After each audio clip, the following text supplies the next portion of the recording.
Hello my YouTubing friends. So we're staying with the GB350 for Wednesday's episode, and we had so many comments on this, so really interesting comments, and I thought I'd cover off a few of those points and add a bit more detail and a bit more discussion around it. So here we go.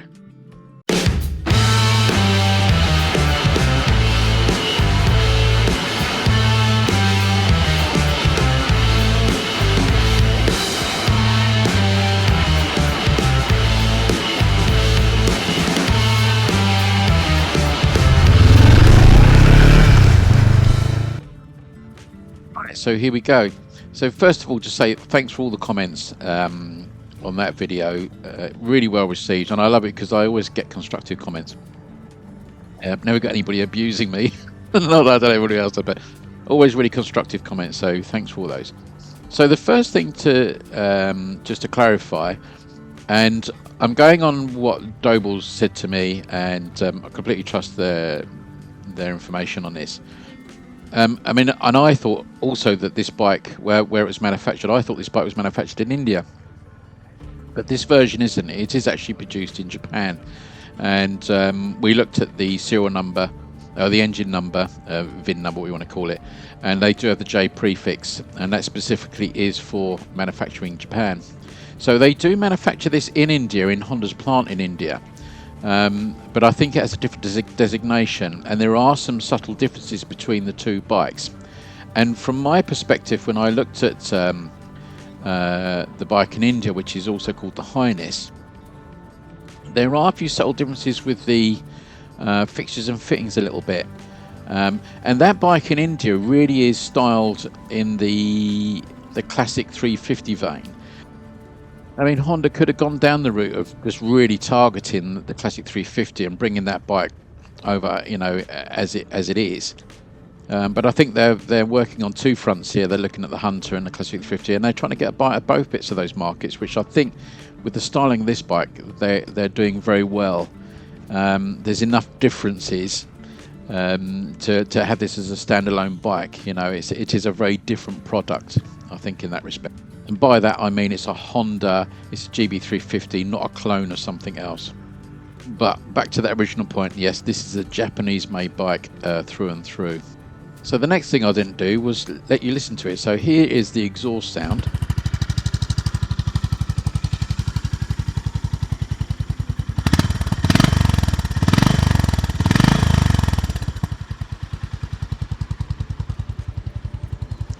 I think if I wanted to say, you know, what is this nearer to sound wise, I'd actually say it was actually nearer to the Triumph Scrambler.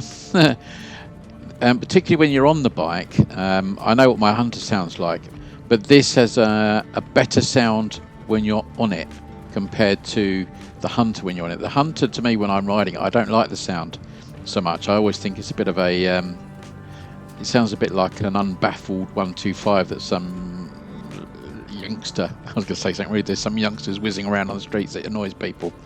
I think the actual which is weird, isn't it, but the on-bike sound with this, I prefer this to the Hunter. The other thing that I didn't mention in any great detail, I did put some text up, was around the servicing of this bike. Now, the dealer did say that they weren't yet fully aware of the costings, timings, and how they would deal with like a service package for this bike, because Honda do their sort of like 3-year, you know, you pay a certain amount and you get a certain amount of services and that sort of stuff as a package. Now the thing with this bike is that the valve check and oil change is every 4,000 on this bike, and that's quite short. Now the J series engines is 6,000 once you get over that initial first service. So, you know, for every 3 services, every 3 services you're going to get to do on the GB350, you've only got to do 2 on the J series bike. So that over a period of time could add up, because the thing to remember, I think, is that Honda servicing is more expensive than Enfield. And I don't think I'll be contradicted in that. I certainly know when I had my Hunter, just the valve check alone was only £85, and that was quite recent.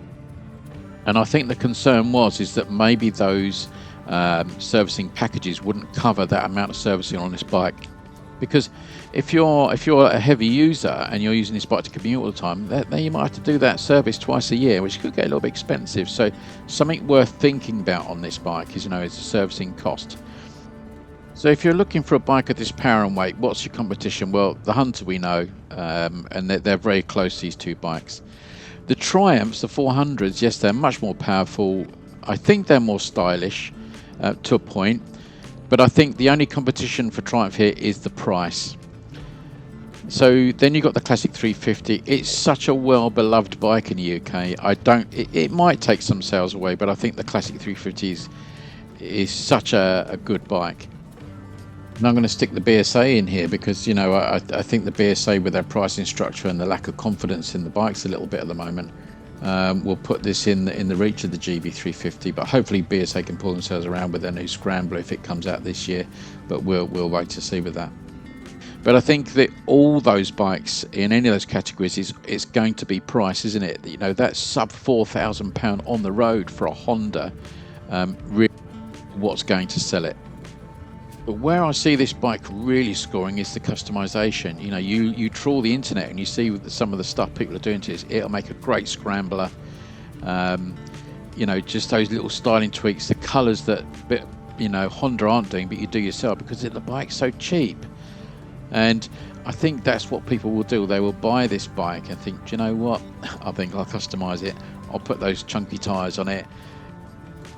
So I'm really looking forward to seeing what some of these custom shops will do to this bike, because they're definitely going to do that without any shadow of a doubt.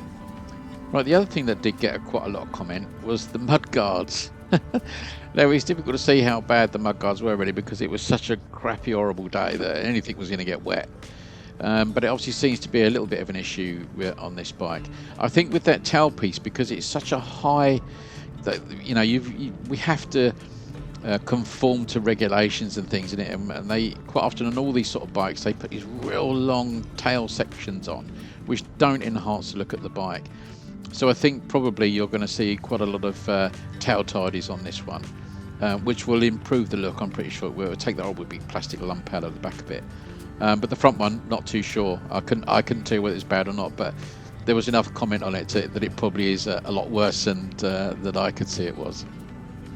There was another issue that came out about this bike, was the ability to put auxiliary accessories on here. Your things like your sat navs and fog lights and heated grips. That it appears that the generator or the alternator, what you want to call it here, that generates the power for the bike, can only cope with a certain amount of auxiliary outputs on here, or inputs, outputs, however you want to look at it. So you have to be quite careful with that. That I've never come across that before, not on any of the bikes that I've had. So you have to limit what you run off this bike. I'd love to run it over a meter and just see what would it be.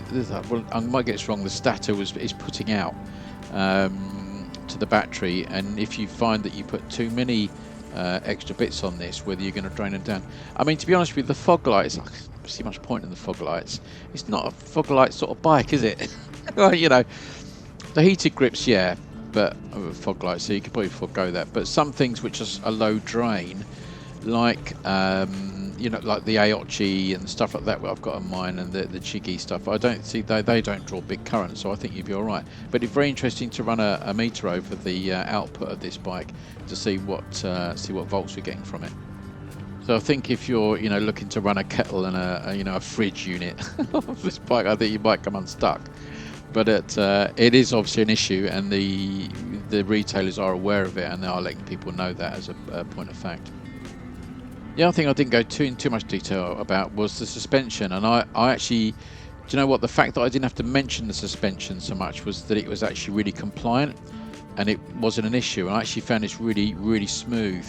Although the roads don't seem quite so bad where I was here, and I like to go on some of the roads when I do these tests on some of those big speed humps and stuff, just so you get an idea of what the suspension's like, what the damping's like. But I didn't have any issue with this, and I didn't feel that it was anything that was concerning me, and the fact that you could ignore it just wasn't really causing me a problem. So I think the suspension is quite good. It's very simple, but it's very good.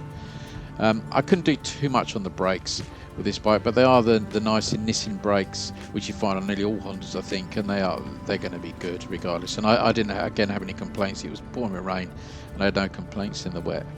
So overall, I think the bike is an incredibly good package. It's well put together, seems well put together. The standard of finish is very high. And I think this really will be, I did mention it, it'll be like an industry disruptor. It's such a key word, and I love that sort of stuff. That I think it will cause a stir in the market. And I did think, you know, how could Honda do more with this bike?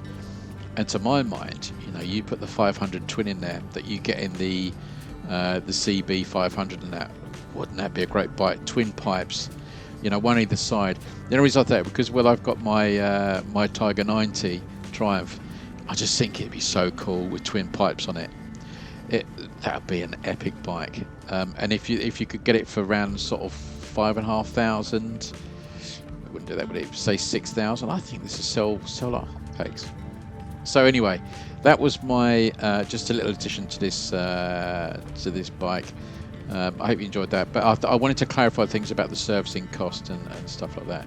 But I think I really was impressed with this bike. When I got home, I thought, wow, if I was really in the market at the moment for a bike like this would probably get my dollar anyway, because I think it's such a great bike. But there we go. I'm out on the Bear 650 this week, so watch out for that video coming up. And also recovering my Tiger 90 and some other bits from David Boulder with the collector's bike, so watch out for those. Right, take care everybody. Thanks for your comments again, and I'll see you in the next episode. Take care, ride safe.